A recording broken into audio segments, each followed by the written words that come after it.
Hello guys, and welcome back to Strategic Command World War II World at War with our first ever PvP here against SirTravis. It's currently May 9th, 1941, and last episode we got into our turn here where he has abandoned Odessa, leaving it up to us to take. He's fallen back with his Soviet units, the very few that survived anywhere near the front line, all of them, heading backwards generally to this defensive line he's set up along the Dnieper and heading up here. We've run into another little defensive fixture over here around Orsha in the fields leading to Vitebsk and along whatever this river is right here that leads to Latvia. In this weird little narrow front we have, most of our units still not fully upgraded due to the weird timing of getting infantry weapons level 2, but the strongest and most important ones having pushed up. He's being pretty aggressive in Finland. I went ahead and I pulled my defensive line back here with more upgraded units on the front. The army I don't think will be moved anytime soon. He's using his navy here and he set a sub-trap for me that I don't think he realizes I can see. This is the best, it's not the best he could do with it. He could put it right here. He can't use the ports of the Baltics because he has not annexed the Baltics due to a diplomatic deal that we had. We also wiped out his Rhodesian Special Forces, which was nice, and he's pulled back his entire offensive in North Africa just after starting it, which is really weird. We're holding on to Ethiopia pretty well, and we still have a lot to do. The rocketing is already done this turn. I've done what I can. I'd still like to get more. We have very limited MPPs as Germany, and I've already spent a decent bit of it, and I haven't even put any into research yet, so we're gonna need to figure out what we're gonna do here. Our planes are not even anywhere near his front line, so I wouldn't say that we want to sit back and just start upgrading a bunch of troops just yet. More, we need to clearly define what units are going where and how we're going to handle this. One way or another, this defensive line he's made at Kiev does, in some regard, need to be fought over. We know the road leading here, at least, is pretty clear, but we don't know what's ahead. We still have the linebreaker tanks, which are in the back. I just noticed the two up here have mobility, the two down here don't. That's funny. Doesn't have currently the mobility to really get too far, so we're just gonna move him as far as he can get, but not on the town. Get an idea of what's over here at Kiev. Okay, so he has some defenses on this side of the river, and interestingly enough, he placed the fortifications to face into the forest, into the marsh, instead of focusing on Kiev and elsewhere. That's an interesting approach. It's a very interesting approach. I'm not sure why he did it like that. If I asked him, I'm sure the answer would just be like, I didn't think about it, I fucked up. Like, he would just immediately think he fucked up. Which, I mean, I don't know. I never planned on going through the forest or anything like that, but we'd have a pretty narrow front here, depending on how we set this up. He put armies here. He has Soviet armies here to defend this, and just like I'm doing up here, what my idea is to basically squeeze through where there aren't armies. He doesn't have a lot of armies, and honestly, neither do I. There's a lot of corps picking up the slack here, and if we could get rid of the corps, we can encircle the armies. That's kind of my hope. Looking at the naval stuff, I've already moved these, so there's no upgrading possible, and since there's just too much upgrading to do over here, let's do the things I consider a necessity first before we look at anything else. So, a necessity to me is getting at least one new research going, and we do have a lot of options, and I think the most necessary one is either going to be long-range aircraft or anti-air defense. They're both pretty important. In the short term, probably long-range aircraft is going to be more important. Advanced fighters could be pretty important too, but our bombers are suffering from not having range, and just for so many things that I have planned, long-range aircraft will be important, whether we're going after the UK, even in Russia, even before now. It's pretty important we don't have it. So 175 MPPs to get that going. We'll save till the next turn for more research. And another thing that I consider to be vastly important for Germany, and that's going to be pretty expensive, comes down to a decision that Travis made. The decision to be aggressive up here, to the point of moving. That he did not have this at the start. I don't know if he paid for it. I don't know if he just fixed one up that spawned in and sent it up here. But he's got mechanized up here, meaning he's planning on coming through here. He's gonna fight. He wants to take Finland. This is like the only place in the world, clearly, where he thinks that he can be on the offensive, and he's going to try to be that. And so it makes it really simple to distract large amounts of his forces by just having Finland fight him. Finland doesn't have a lot of forces though, just 3 garrisons, 2 corps, and an army. That's nothing. This already would have worked out as a perfect plan if he didn't escalate this front so much. And we could still hold on for a good long while there. And realistically, even if he does take this, we're going to catch up to him probably in no time. However, it wouldn't hurt, I feel, to start getting some more corps. No mobility really needed. We don't plan for them to go very far, and that'd be way too much for our MPPs. But 197 MPPs to get a level 2 infantry weapon, level 1 anti-air corps pumped out by August 7th. That's just like, I don't know, 3 turns away, 4 max, whatever. It's pretty good, I think. It has a production delay of 3 months, so we would get it in 4 turns, I believe. Regardless, I think this is 100% worth the money. They can only get 2 more corps out to begin with, another HQ and a garrison. I don't actually know if they can do that HQ, because again, there are no other HQ leaders available. Maybe it'll just auto-generate like a random bad one or something. If I just type in a name, I don't know, and buy it anyway. Regardless, that's not what we need. What we need is more infantry. So I'm gonna go ahead and purchase this 1 corps. We'll get probably that other one later, because even if he blitzes through these areas and takes everything else, Finland really just comes down to like Helsinki. And Helsinki is fairly easy to defend in all directions. So that's kind of the main thing I'm going for here. Is I think the thing he's most likely to do is try to push up against here and then use this to cut across this rail line and then try to maybe encircle Helsinki. Because I think even he understands the importance of Helsinki. This is a very well-connected country by rail. Holy shit. So the more infantry we have to defend it, the better, and getting those corps out is going to be especially important, because I don't think the garrisons could plop out fast enough to stop any mechanized attempt from getting, say, over here, but he wouldn't have a lot of supply operating out here anyway, so it'd be pretty silly of him. I can't upgrade this plane because I moved it, because right here just wasn't able to do anything. Regardless, where it is, it'll be able to defend things once I get it reinforced. When I get upgraded, that's gonna be a 2-turn process, so we're gonna be waiting a while on that. 87 MPPs remaining, and so many things that need them. Corps that have mobility upgrades need upgrades, the least payment into upgrades overall, so getting all of them upgraded, at least as much as possible, would be the smartest thing, I think, because they could join the overall offensive and keep up with the speed the best. So those 2 corps have mobility, they're upgraded, this one as well. I'm focusing the north as well, because the north is just way more important to what is happening. Just moving the bombers is going to be way more important. What is supply going to be like up there? Again, let me remind myself. Okay. Decent enough. Not perfect, but decent enough. The things that don't have the ability to get mobility, well, that they don't already have mobility, they will move up at a different pace, I'd say. I don't think this recon will be needed down here any further if we're keeping like another tank down here. I think I will. I think I will keep 2 tanks down here just to keep this strong. Regardless, it'll all kind of unify again after the marshes. But that would make this recon another good chance to upgrade. It's actually cheaper than upgrading a corps as well. It's a recon. That could come in handy up north for sure. Pretty versatile. 32 MPPs remaining is not a lot.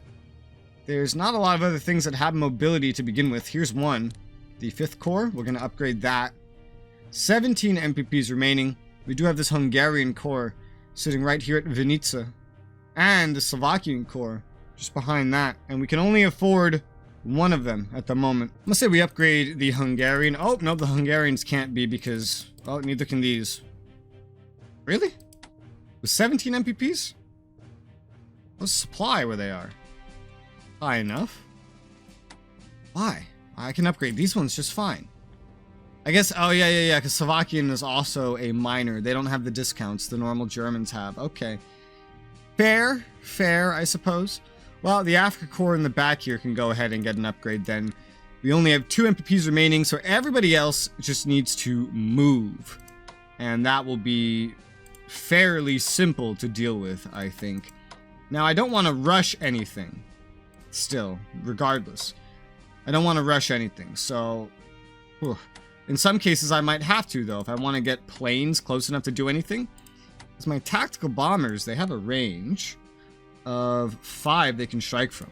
1, 2, 3, 4, 5. We're looking at right here's the furthest back they can go. So yeah, we might need to do some running forward, unfortunately. Some sprinting, some force marching. Well, let's see. The tactical bombers can get further. The problem is, look at the front. Isn't it so fucking weird? I think this will be all covered up by the time we're done here, because like this tank could get up here pretty easily. You know what then? Let's handle that right now. So this is a pretty tough one, I think, of who to start the attack with. Let's start the attack here with the Africa Corps tank. Dealt 3 damage. Unfortunately, took 1 damage. Attack again. Dealt 5 damage. Took none. Okay. And then that little bit of overperformance allows me to finish off the enemies at Orsha. Unfortunately, taking damage, so like we killed an enemy fully, but we took 2 damage when we were essentially supposed to take none. So that's fun. I'm gonna move the Panzer tanks here up into Orsha. Just claim this. We're not gonna attack this upgraded, by the way, core. Just claim Orsha for ourselves. This opens this big area that we can push through, which should hopefully scare him. That's kind of what I hope that he thinks will happen, at the very least. And we got a couple other things to maybe consider moving north. Something has to go right here, is what I'm thinking. And I'm not sure what's really going to be the best for that. The cores can only move so far, but I want to kind of block it all off. So, for example, we move this little guy, this core, right here. Move this core. Oh, okay, that claimed that. We can go even more up now. I'm just trying to form like a little wall. I don't need to actually push up here because he has to push across the river anyway, and he's not getting into Latvia unless he invades it. And hopefully they would spawn with 3 garrisons and just maybe not defend themselves fully, but, you know, hold off.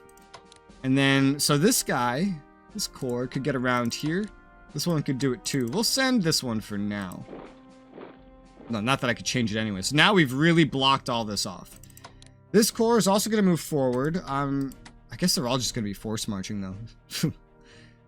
To where I'm going to send it, I'm not entirely sure. I don't want to put it all the way up here if it's force marching, because then it'll be kind of weak.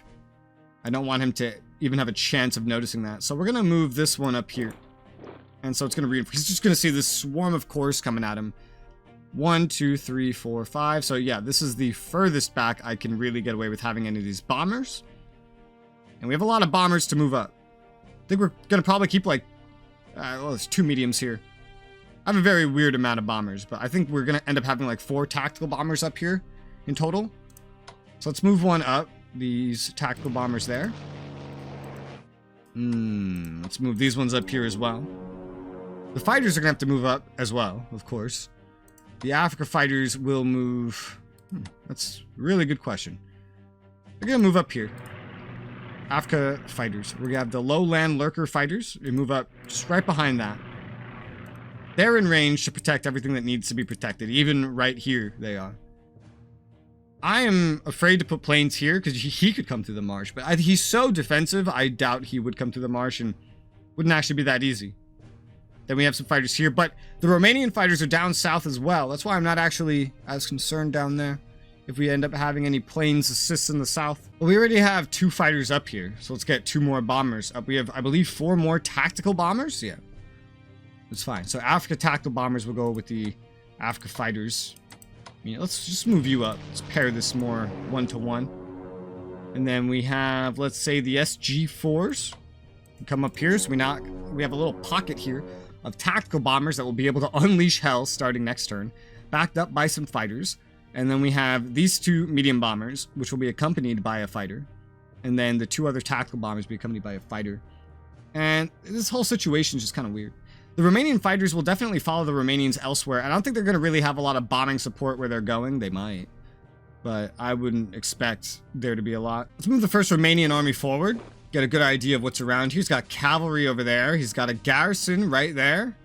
He's probably got a whole defensive line here, huh? Okay. Oh, and there's the forcible autosave. I hate that they threw this in as an update. It's so annoying to record and just have what you're saying interrupted. Again, I usually just cut it out, but it's so annoying. Good thing I didn't move. I was actually really tempted to move something up here. Good thing I didn't. Would have just gotten kind of interrupted there. move the Romanian HQ up onto Odessa. This is now my port, and the Romanians can now be better supported from wherever they go. And so we have a couple options here. I could get the core placed right here. Romanians just moving up more evenly along the front. Let's move the first army up into this mountain right next to this garrison. This garrison would, I feel, be a pretty easy kill. Although losing damage off an army to kill a garrison is kind of sad, isn't it? I think so. A prepared attack would definitely kill it, probably with no losses next turn. Certainly. I'll move the Romanian core up here. We're upgraded. His core here is not. So if he goes on the assault, he's going up against a superior force. Not entrenched like he is, but entrenchment won't help him on the attack.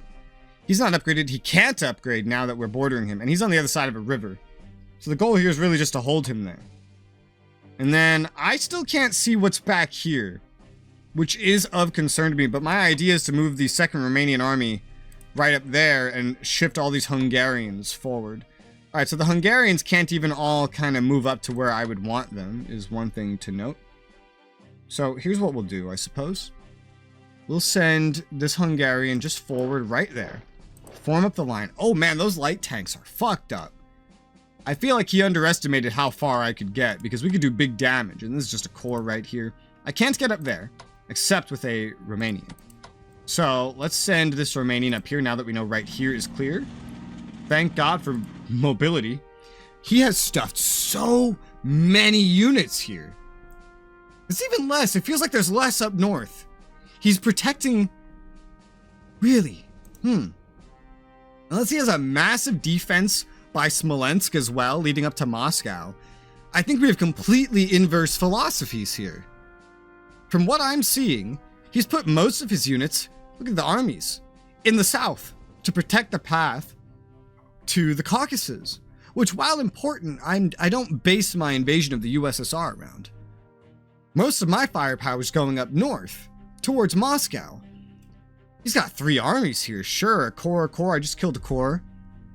He maybe has something on Smolensk, but you could see he really put everything here with the idea of blocking me off from getting into Crimea, from getting through Ukraine to what remains of these mines, from getting to the Caucasus oil. He's trying to, I think his strategy is to protect the resources of the southern USSR here, rather than to protect Moscow. My strategy, however, is to rush Moscow and connect up to Leningrad, because also, once you get up north here, if you get Murmansk and Archangelsk, this is where all the support from the foreign aid comes from, and I could cut that off completely. So, good thing I decided to keep the second tank down here, because we might need it, because again, I think we've just run into a situation where what he is doing and what I am doing are two very different things, and I'm attacking something much different than what he's protecting. Okay, well this will be interesting. Let's take the second Hungarian army and go on the attack here at Cherkasy. Dealt 4 damage, took none, exactly as predicted here. And that lowered the zone of control. Perfect. So now I can move the Hungarian army here to the left, move up the first Hungarian army, and hopefully finish off those light tanks. There you go. Light tanks are not that great. In this game, light tanks don't actually resemble light tanks, according to the manual. They resemble outdated tanks from like the interwar period. And that's what they're supposed to be, which is why certain nations excel in light tanks and other ones really don't have any. Because that's their actual goal. It's not light tanks, tanks, and heavy tanks. It's tanks, heavy tanks, and old tanks, basically. But we got a nice little Axis coalition front line here, pressed up against his. The Germans need to get their happy asses forward as well now. We'll be able to move the Hungarian HQ forward to support its boys. And so I believe it'll be pretty safe. Supply won't be the greatest, but I think we can go ahead and move the first corps into these woods just to kind of protect around this area. Because honestly, I'm probably just going to send von Bock forward as well. These towns here are going to be the bases for these German HQs. Let's move von Bock forward. That helps supply up here vaguely. We're not going to be bouncing it as much or as well, but it does help supply up here. We want to get a very strong supplied front line. I don't see any HQs yet, but they might be behind. We see where his defenses are as well. So, what do we do about the rest of this? This army can't get nearly as far as I want it to, but getting it to right around here should be good enough. Should be. My upgrades are superior in every way, so even if I move up and he attacks me, I'm not really going to be excessively worried about this. This fucking army and this core can get to just about the same spot, and that makes it really annoying to figure out where the fuck to send them. What's supply going to be like? It's actually going to be pretty decent whether I move up from Cowl or not. So Cowl can just be an actual front line then. That's fine. Let's send this core forward to the actual front. Send the first army up to Zhytomyr. It will be the one that secures Zhytomyr here with this tank. And this tank can get into the woods where he's defending from, which would never have really been my intention. But anything else that I move forward into right here is going to just kind of enable a bit of a firing front. Since he's piled up so many units in the south, I think I'll afford more bomber support to the south than I was planning. Which means we'll just have this extra fighter, I suppose. At least it's not fully upgraded, so it won't need upgrades as soon as possible. We'll send the medium bombers down by this crossroads, let's say. They have to be exactly there. They have a longer range. They have a longer strike range if we check here. 6 without any upgrades. 1, 2, 3, 4. 1, 2, 3, 4. Yeah, much longer. So I kind of don't want them in the crosses, but there's nothing else coming from behind them, so it's fine. Put them up just behind the river here. Pair them with some fighters that I guess will also just go in the crossroads. It's just going to be covering everything over there. I mean, you need to move some units over here, so I know what I'm going to do here. The 4th Army is going to actually move forward down along the road, pairing up with its buddy army. Yeah, I figured this guy in Kiev is going to be way more susceptible than the guy in the fortification is, at least initially. That's why we're going to gang up on him. With the tanks just south of that, the blue tanks. No time, no money to get any elite reinforcements, so we're going to be moving forward with what we have here. We're going to wait until we have prepared attacks, however. Plus the assistance of air, or maybe not against him, but more mechanized here. Yeah, I'm pretty confident this mechanized was like operated up there or something, because I know he doesn't start with mechanized ready to go this high up. He wants to go on the offensive against Finland. At least that's good because it keeps units off from L. Like those units could have been down here. Very realistically, I know that's what I would have done if that's not what I did. Well, actually, no, I never got pushed into as USSR because in my PvE, the Axis, the Allies, the Axis didn't really attack me.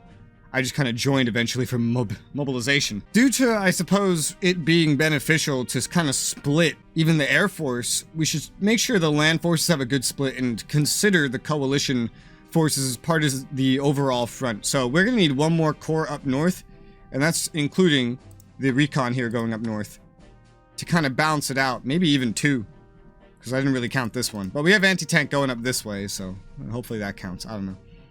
We'll send this corps up north, though. What's supply going to be like around there? That's in a marsh. Yeah, don't step into the marsh, but you can go like right next to it, right behind it. Form up a little front there. This African anti-tank is just going to move up behind. This is more of a defensive fixture, really, to leave behind. So let's just move up as far as it can get. It's going to need to upgrade, so just keep it in some decent supply. We are already moving into an area where we're going to have to worry about partisans. We do have a garrison in the works. Only 1 garrison, however.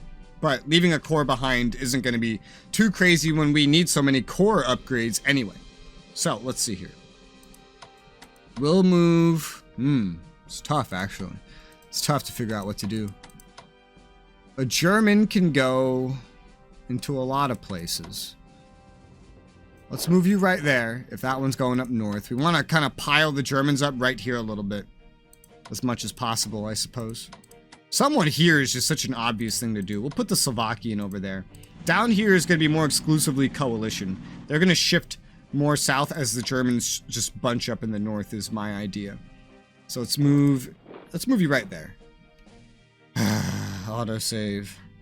I want to smack the devs for doing this. The more they update this, the more problems I have with it. Since I first got it, they patched in this stupid fucking autosave that I can't turn off.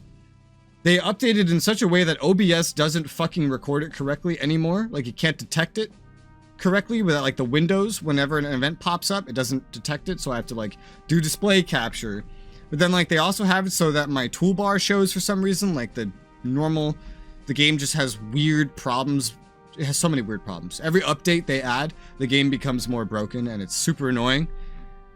I hope the next one isn't like this. This Strategic Command World War I. Oh god, that would suck. We need to get some more bombers in there. And I guess right over here would be the best place to put them. Blah. Blah. And then just right behind there, put the fighters. Where they can cover the most would... Yeah, let's put them not on the road just to cover... Make sure we could pass through here with anything that needs to pass through here. Maybe like the Africa Corps would be pretty valuable to have passing through. The Romanian fighters can move forward. They're not needed, but they can move forward. So I guess just putting them right around here would be fine. If they do engage in combat, it's not the worst thing. It's not the best thing, but it's not the worst thing. What if I have them hug a little bit in the back?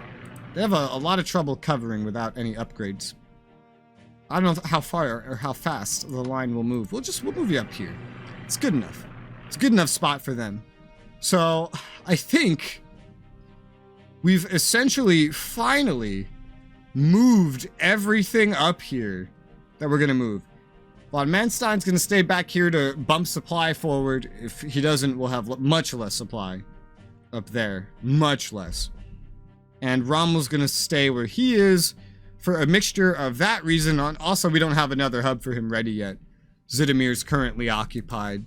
And supply is gonna come in from here much better, bouncing it off of Warsaw. I guess we could just start force marching the paratroopers up. I plan to operate them, but we don't have money to do anything else with them anyway.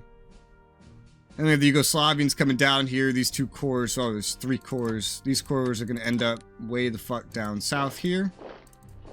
Send this one over to Palermo. This one's going to Syracuse. And this one, I guess, would go to Catanzaro.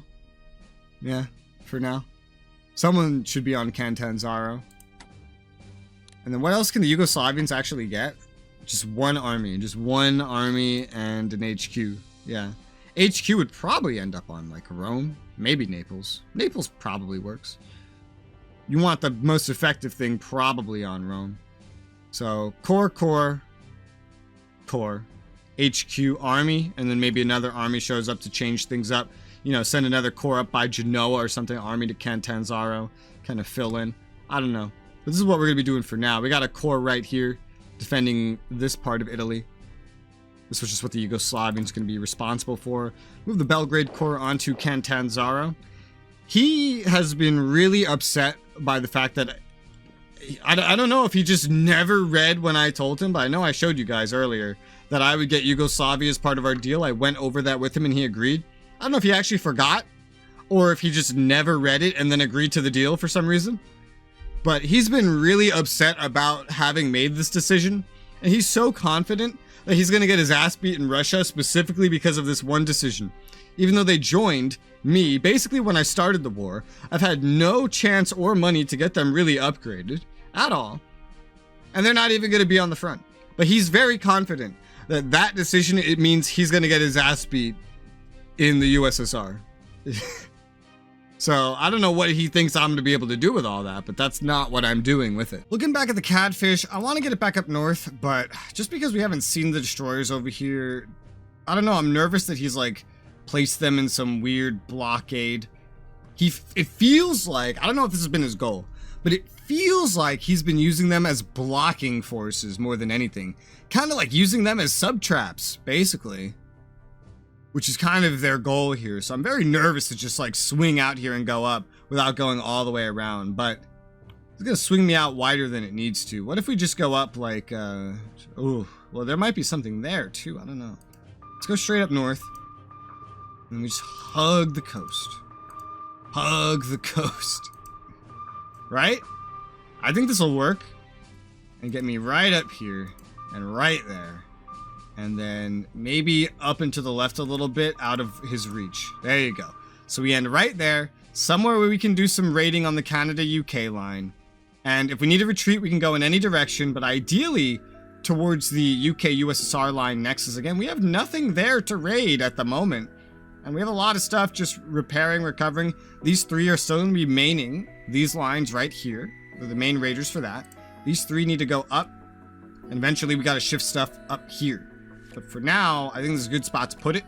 Gives me a little breathing room to move in any direction and hopefully get up to UK USSR. That must be a pretty profitable route to raid. I don't know if he's going to pour tons of UK resources into the USSR or barely any.